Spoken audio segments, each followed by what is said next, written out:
In this video, you're going to learn exactly how to record radio-ready bass tracks for less than $100 in the comfort of your own home. Hi, I'm Luke from becomeabassist.com, and if you want to make professional sounding bass tracks on your own bass and do it very affordably, then keep watching. You'll learn exactly how, plus I've got some super helpful hints for when you actually start recording.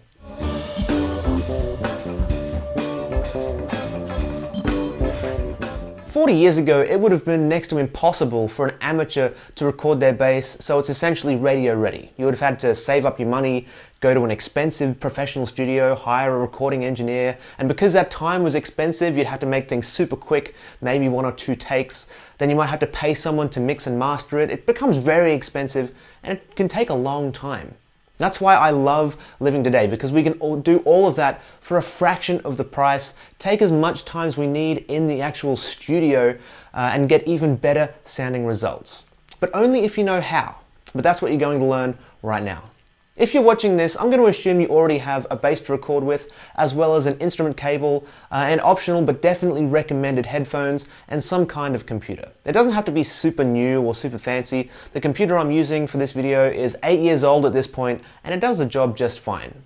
It's also possible to get radio-ready bass tracks using just your smartphone, but that's probably another video for another day. If you have all these things, then there's only 2 things you're missing you need in order to record. The first one is a USB interface, and all that does is allow you to plug in and get your bass signal to your computer. Now these are both examples of audio interfaces. This is a super budget Alesis IO2 Express that I used for years. They don't actually make this one anymore, but tons of the early videos on becomeabassist.com were recorded with this interface. I think when I bought it, it was like $80, and it was more than enough for what I needed. And then about a year ago, I upgraded to this guy here. This is a Yamaha AG06. It's more in the kind of $200 range, and it has a few more features. And I actually use this when I need in-ear monitor mixes and when I do those kind of gigs. So it's kind of multi-purpose in that sense. But honestly though, the interface you use doesn't really matter that much. I've put links to some other options for interfaces that are retailing for less than $100 at the time of filming this. And any of them would be more than enough for what we're about to do. The second thing you need is some kind of DAW or DAW or digital audio workstation. Now basically it's software to record your bass. Now again, you might be worried that you have to drop hundreds and hundreds of dollars on some super fancy studio software, but there are actually tons of free options that are great. If you're on a Mac, GarageBand is plenty powerful for what you need, and if you're on Windows, check out Pro Tools first. It's literally the professional level Pro Tools, but slightly stripped back with slightly less features, but it still has everything you need for a basic recording. Now this is also an option if you're on Mac, but it's not kind of built into the OS the way GarageBand is. Now you also have some other options like that that are free, like Reaper or Audacity, but today we'll just be using GarageBand straight out of the box. So now you have everything you need to record, let's get down to it. First things first, plug your interface into your computer, and of course your bass into your interface right here. Now I'll use the second channel, and because my preamp in my bass is so loud, I'm actually going to press this pad button right here. It's going to make things a lot quieter and the signal much more manageable for me, and this will be important a bit later on. So that's going to go on, and I'm also going to plug my headphones in right here. Then all you have to do is open up your DAW. We're going to use GarageBand, which is down here. So I'll let that open for a second. There we go. Okay, so it's opening an old project of mine. So I'll just close that one. And then, yeah, here we go. It gives us all these options. Now I just want an empty project for now, so I'll just select that. Choose. Now that gives us this empty track with this, this piano track. But we don't need this, so I'm going to delete this right now, and that will bring us to, here. This is the screen that we want. This is important because it'll tell you, it'll tell the program what to do with all the signals you're sending it. Now this part will be slightly different if you're not using GarageBand, but most software is pretty intuitive these days, so you should be mostly fine. Now you'll see down here that it already realizes the interface is connected, AG06, which is one we have. Now if it doesn't, you may need to download things called drivers for your interface, and they're usually pretty easy to find though. You just search the make and model of your interface plus drivers, and you should be good to go. Next here we have options for software instrument, audio or drummer. Now we want to record audio, so you can select either this microphone or this guitar right here. Now I'm going to go with the microphone though, because selecting the guitar, it gives you all kinds of crazy amps and effects that we don't want. At least not yet anyway. So I select this microphone here, all good. Then we go down to input. Now this is where you tell the software which input you're using. And if you remember, we used the second channel on the little mixer. So if we selected input 1, we wouldn't actually get any sound. So we'll select input 2. And finally, you've got this option over here. I want to hear my instrument as I play and record. You definitely want this selected. Then you just hit create and you're good to go. Now this is where your track, this is the track where your signal will end up. Now if we've done everything right, we should be able to play a note on the bass and it'll show up in this little dial here. And you should be able to hear it as well. Oh, there we go. Perfect. Yep. Now next, super important part, you need to set the gain. Now if the gain is too low, you won't really be able to hear the bass. So whatever you record will be a little bit useless, right? But if it's too loud though, you'll end up with super ugly digital distortion, which will make your track just as useless. And the place we set the gain though isn't here in the software, it's on our interface. So see right here, we're in channel 2, got the pad on, this is our kind of level and this is our gain. This is our important one. So if it's all the way down, signal gets super low, basically not there. If we get too high, we get that nasty digital distortion, and that's not something we can take out with effects or anything like that, or EQ. That's just the signal, and it's pretty gross. Listen to that.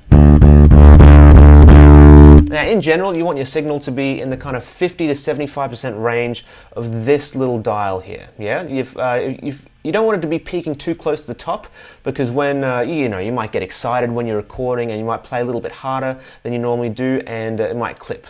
So let's play reasonably hard and set our gain. Okay, so we're up here, it's still kind of peaking in the red.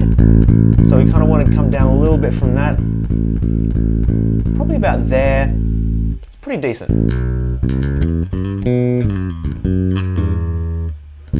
Pardon me. Need to warm up. But that's pretty good. We're like in the yellow, we're pretty comfortably in the yellow. We're not, even I'd have to play super, super hard to get it to the red. So that should be pretty good. This is pretty much exactly what we want. Yeah, so you want to dig in. Actually, we'll take it down a little bit, just so when I dig in a little bit, we never go into the red. It can be nice and comfortable. Now, if you're just trying to make things up and jam a little, you can go off to the races right now. You can start recording. But if you're actually using to create a usable track, like a recording you'd hear on the radio, your best friend is this section up here. Yeah, this is where you can set the parameters for the track you're creating. For example, let's say you wanted to create a track at 86 beats per minute. You could change that right here, go down to 86. Yeah, you can also change the key of the project. So let's say A minor. As well as the time signature. So if you've got something in, you can just change the individual thing. You might have something in, for example, 12/8. Yeah? Very handy. This little 1, 2, 3, 4 will give you a count off before recording actually starts.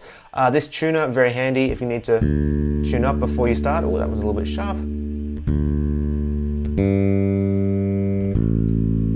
Oh, a little bit sharp on the A and the D. Oh, E's a little bit sharp as well. There we go. So super handy, it's right there in the software. And this metronome here will give you a click track the entire time you're recording. Now this is super useful and basically essential if you're trying to put something together with other people. You all have to kind of be on the same page tempo-wise. That's an absolute necessity. Right now though, let's run through a bit of something. I've got a Bassist track over here that I found. The link to it is in the description. Now I know a couple of things about this track. I know it's at 125 beats per minute. And 125. I know the key is D major. There we are there. And I know it's in 4/4. Let's change that real quick. Now, GarageBand makes it super easy to just drop things in. So what we'll do is we'll create a new track with duplicate settings. And we can just drop this in right here. Yep, now it's super easy to drop in an MP3 or a WAV file to record over. And that's exactly what we're doing here. This is our track right here. It sounds like this.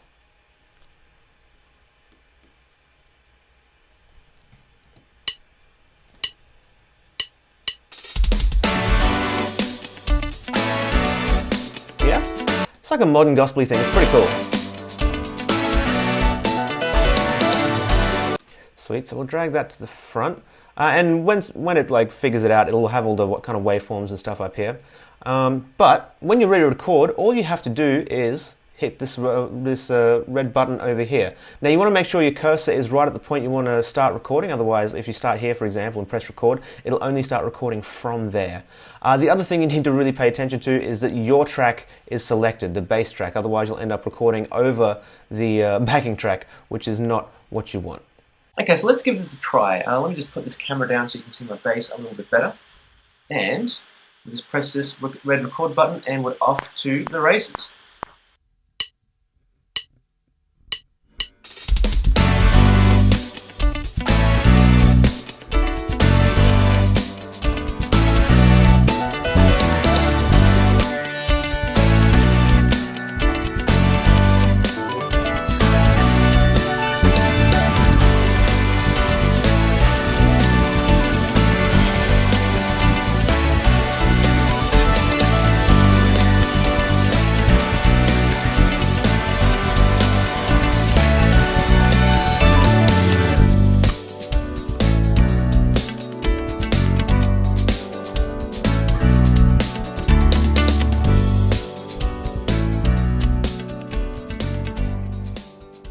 Man, that track is a ton of fun to play over. Once again, the link is in the description for it. Now that's the basics, and this is actually what most studios will do. They'll take a direct line from the bass straight into the desk, and it's going to have a professional sound. It's going to be radio ready, essentially. Like the signal we were just playing there was dry. It doesn't really need a whole ton of effects. Of course, you could put them on there if you want, but that's the basics. Now, there are a few helpful tips I can give you when it actually comes to recording as well, though. First of all, warm up a little bit before you want to lay down some tracks, unlike I just did over there. It'll save you a lot of time if you're already good to go rather than kind of warming up on the tracks themselves. Secondly, there are basically two methods of recording. You can do entire takes and punch-ins. Now, recording entire takes is pretty self-explanatory. You just record the song from start to finish, all the way through. Now, I like doing this because it really lets you kind of settle into the groove and make it feel really good. It also has the benefit of giving you multiple shots through each section, and you can reuse those. So for example, if you loved how the third verse felt and sounded, for example, then you can easily go into your software and then copy and paste that section over all the verses so they all feel that good. But you might not have been able to get it to feel that good if you just used the other method. Now, punching in or dropping in is where you record one little piece of a song at a time and get them all just right before moving on. So for example, you'd record the intro over and over again until it's perfect, then the first verse, first chorus, and so on and so on. It works really well as well. Personally, I like to use a kind of hybrid method. Get 2 or 3 full takes of the full song, pick the best parts of each of them, and then punch in any bits that weren't great on any of the takes. For example, if a bridge on a song or something has a tricky line that I didn't nail on any of the kind of runs through, I'll go back and drop myself in there and play it until I'm happy with it. This is generally how most producers and engineers work as well. Get some takes, get the best bits, clean them up. Third tip, try your best to stay relaxed when you record. Now, if you're just doing this at home, it'll be a lot easier than if you're in a studio. A funny thing can happen when the red record light flicks on. It can really mess with your mind and also your playing as well. Recording is a skill in and of itself, so the more you record, the easier it'll be, the more relaxed you'll feel, the better you'll get, and the better your recordings will sound. Fourth, make sure your gear is in good shape. If it's an important thing that you're recording and you want a nice crisp sound, you might put some new strings on your bass. If you want to record your amp, that's a kind of whole other beast, but still very possible. But no matter what, I'd still recommend taking a direct sound out of your bass as well as miking your amp. I don't think I've ever been in a professional studio where the engineer only took an amp sound. It's a good idea in case anything goes wrong, which is more likely if you're miking an amp versus going direct. And that can be something we can potentially talk about in a future video, as well as recording on your phone as well. To recap though, you learned how to record your bass so you can get professional sounding, radio-ready bass tracks quicker, easier, and far cheaper than going to a professional studio. You learned that if you already had a bass and some basic gear, all you needed was a free digital audio workstation and some very inexpensive kind of USB interface, which you can get for less than $100.